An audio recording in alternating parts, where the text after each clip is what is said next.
Hi everyone, so this is my Tuesday video.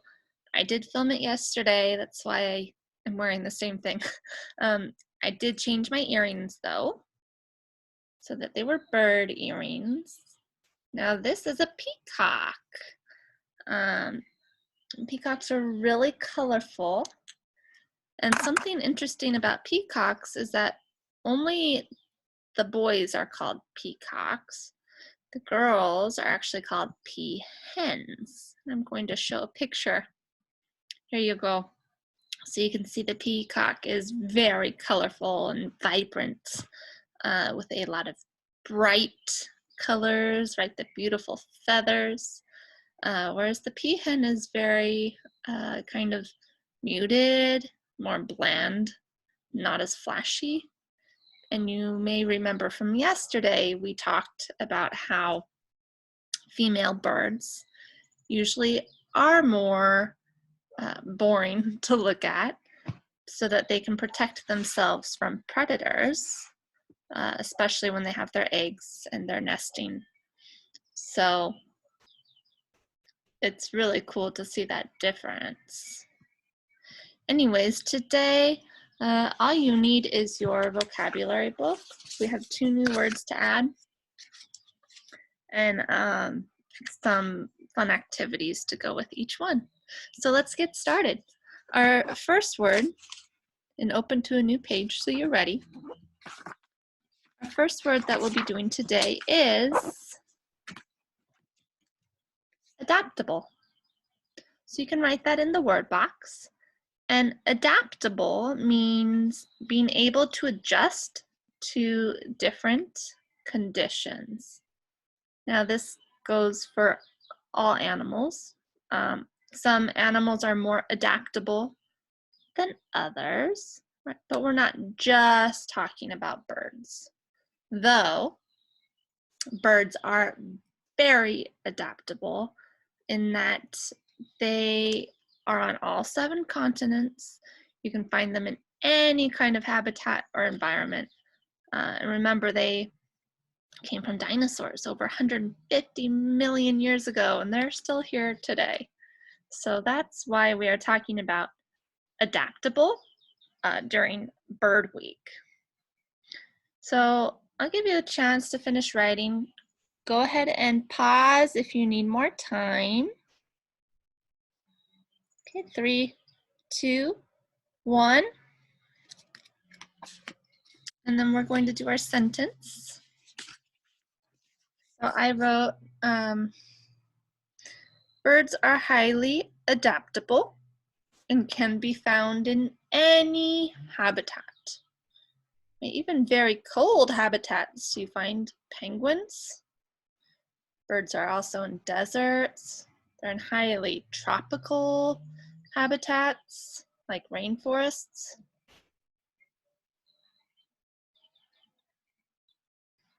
Okay, so pause if you need more time. And I'm moving on in 3, 2, 1. So like I said before, birds are not the only adaptable creatures. So we're gonna go over some different animals that are very adaptable. Let me share my screen. I made a PowerPoint for you today. Here we go. So I have the definition here again in red. It says adaptable, being able to adjust to different conditions. So adaptations help animals survive in their habitat.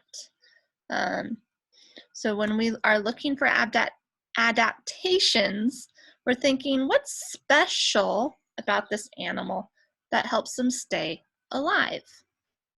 Let's take a look at the giraffe. So what is unique or special about a giraffe?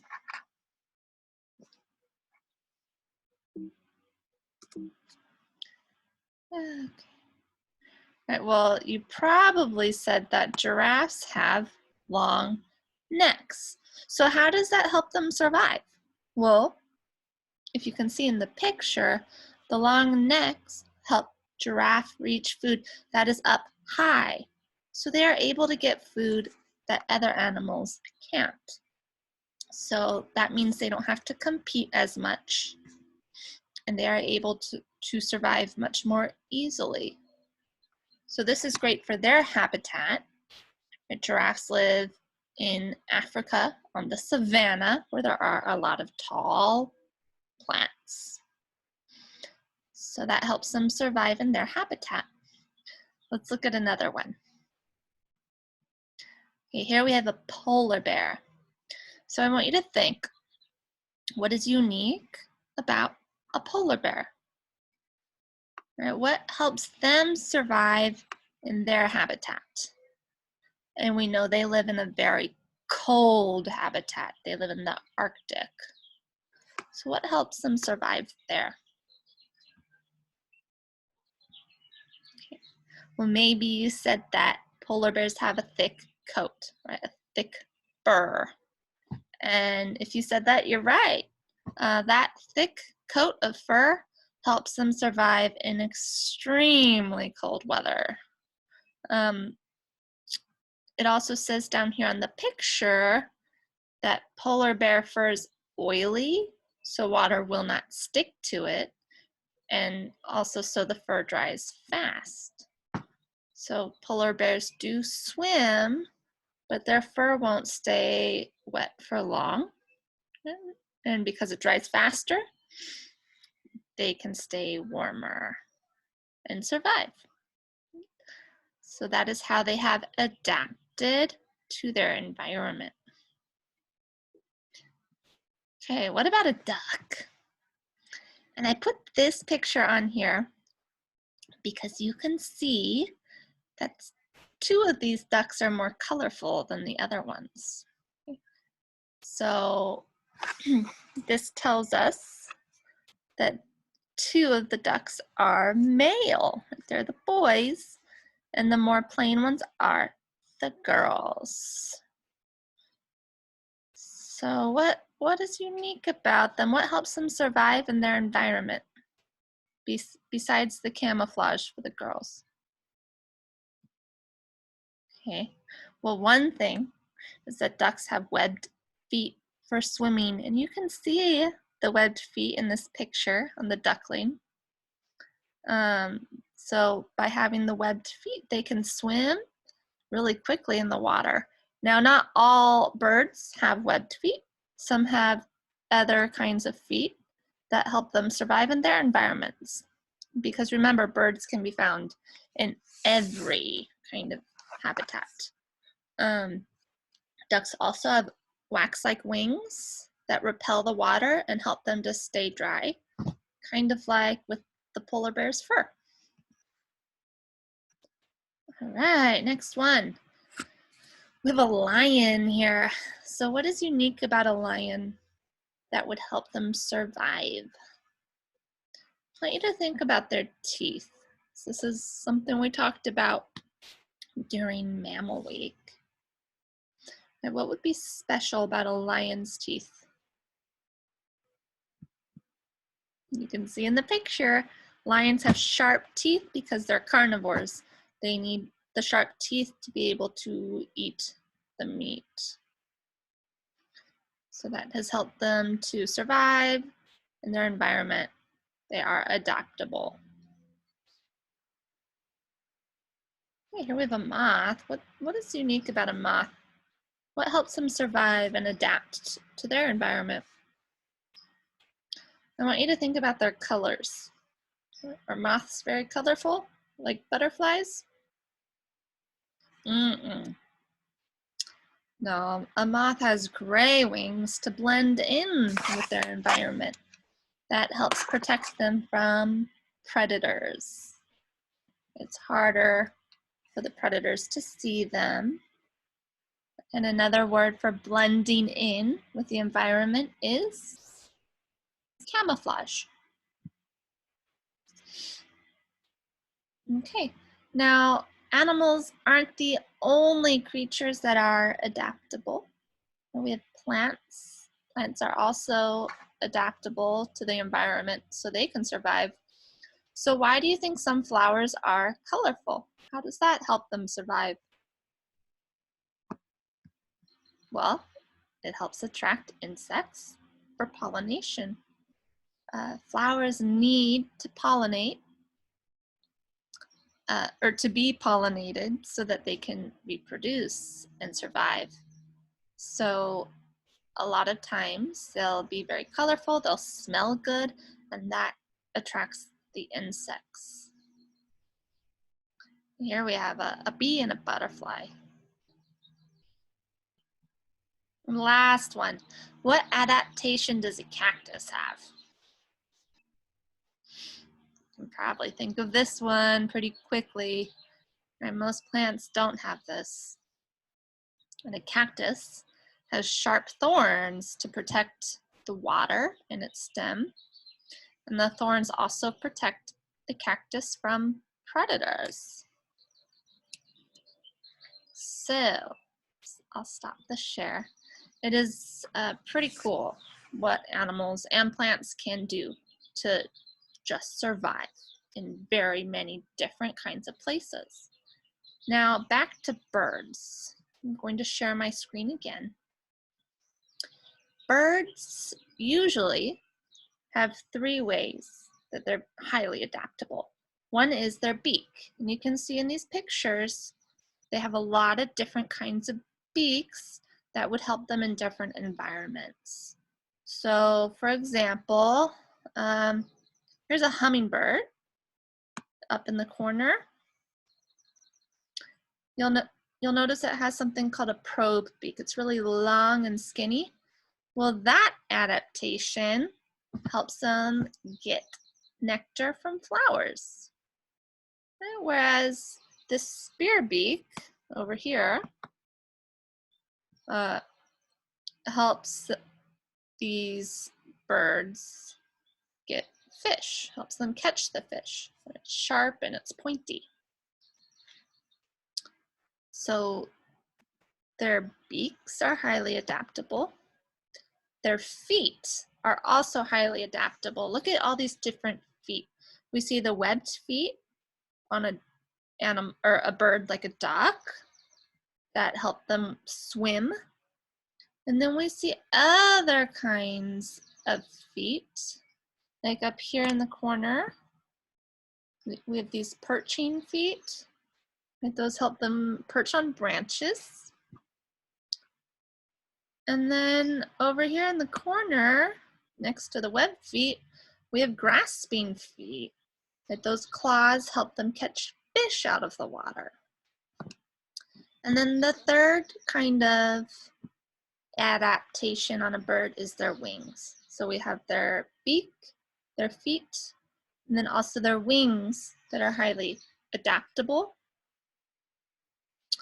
And again, it depends on what environment they're in, what they need to survive. But some birds might have long distance wings. Like they're pointed, narrow, long wings. It helps them fly for long distances. Whereas other birds, like this high speed and maneuverability winged bird, need wings that are going to help them fly fast. So we'll be looking at those three different adaptations later in the week when you design your own bird. But I did want you to start thinking about how different birds can be to survive, depending on where they live and what they need to stay alive. All right, so that was our first word, right? Adaptable. Our next word is migrate. So open up to another page in your vocabulary book. You'll write migrate in the word box. And migrate means to travel from one place to another, or just to travel one place to another. You'll probably need more time, so go ahead and pause I'm going to move on in 3, 2, 1. So you may remember from the video yesterday that birds migrate. Not all birds, but a lot of birds do migrate. But birds are not the only animals that migrate. Actually, whales, which are mammals, migrate, and even some insects migrate, like butterflies and dragonflies. Even sea turtles migrate. So birds are not the only ones. However, a lot of them do migrate, and I'm going to show you a video on that right now. While you're watching, try to think of a sentence we could write, because I haven't thought of one yet. So I'll be thinking too as we watch. I'm going to share my screen.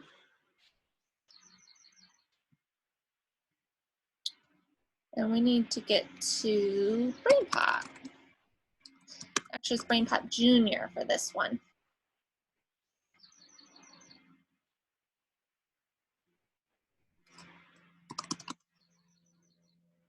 There we go.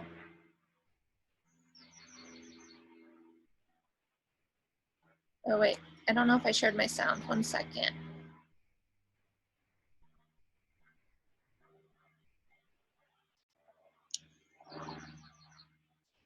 Now it should work.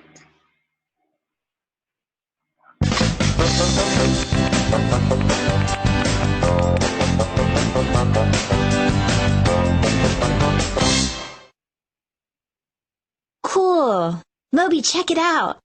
The butterflies are migrating. Moby? Good luck at your new home. I hated when my family moved, but I know we had a good reason. My mom's new job. So, what reasons do animals have for migrating? Well, I can't imagine monarch butterflies around here in the winter. They must be like my grandpop. He flies south every winter because the cold bothers his knees. These butterflies must like to go where it's sunny, too. They begin arriving in Mexico in the fall. People expect them during that season, in time for the Dia de los Muertos holiday.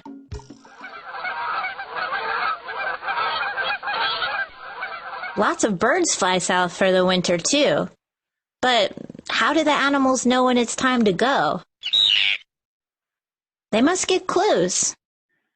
Maybe they feel changes in the weather. They also might notice changes in sunlight, especially when the days get shorter. Okay, I know how they figure out when to go, but how do they know where to migrate to? They can't carry maps or compasses. Maybe they have something deep inside that pulls them so they know where to go. Like a magnet. Some animals can feel the earth as a giant magnet. It's a much bigger magnet, Moby.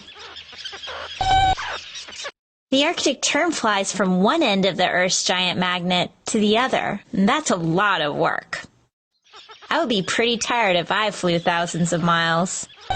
Yeah, and starving.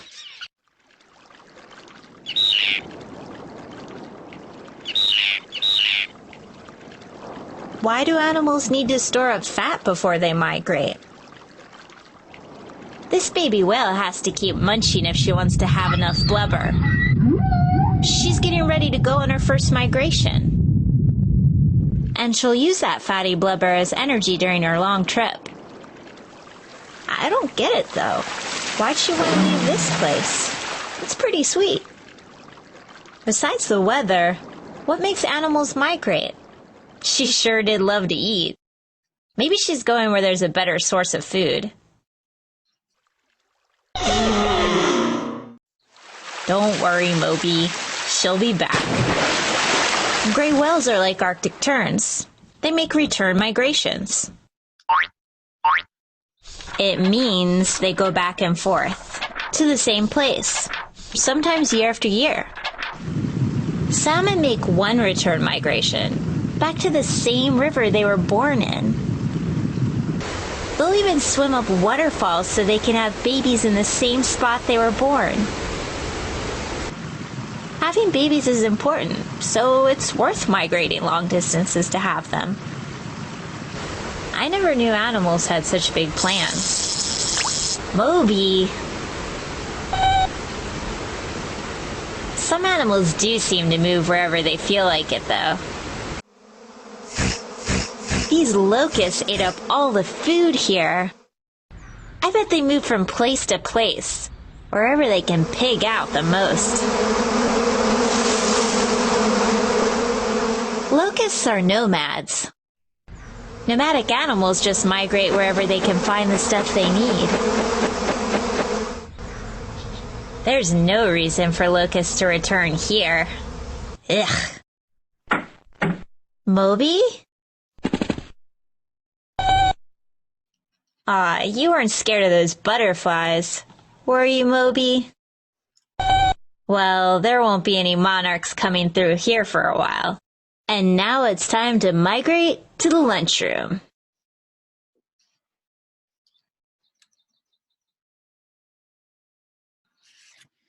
All right, so from that video, we learned that animals can migrate because of weather, to find food, and also to have babies. So there's a lot of different reasons depending on the animal, but they're all important.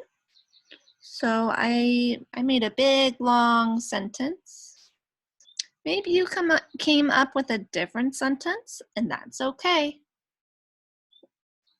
If you want to copy mine, go ahead and pause. Remember to write small so you can fit it all in. And I'll move on in 3, 2, 1. Okay, that's all for today. You should have a little extra time to go into typing.com or typingclub.com, and then have a wonderful, wonderful rest of your day. I'll see you tomorrow. Bye.